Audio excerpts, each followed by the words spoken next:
Okay, today we remember the life and legacy of Martin Luther King Jr., the impact he had on the country and people here in our state. This includes a man who saw a brighter future for Hartford. NBC Connecticut's Jolie Sherman has more.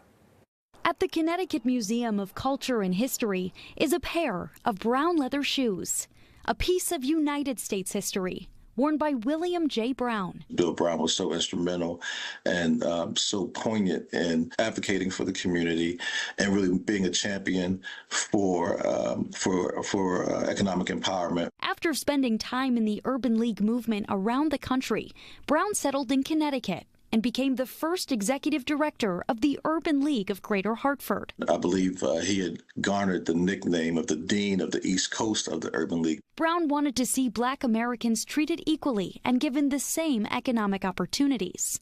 That's why he laced up his shoes and took steps toward a brighter future. Over 250,000 people attended this march, so it was very well attended. And if you look at the aerial photos, the area is just packed.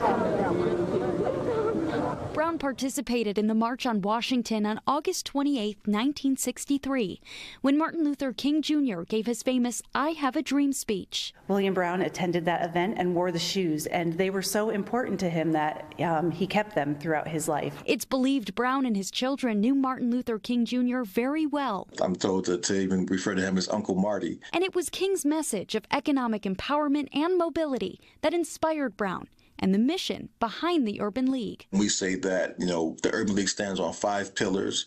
These 5 pillars, we believe, are the things that will make any community strong, but particularly those communities that are marginalized. And that is education, employment, housing, health, and justice. David Hopkins, who leads the Urban League today, says he's proud to follow in Brown's footsteps and carry on King's hopes and dreams. I think that the thing important is to know that there was a person who saw a greater potential for our country.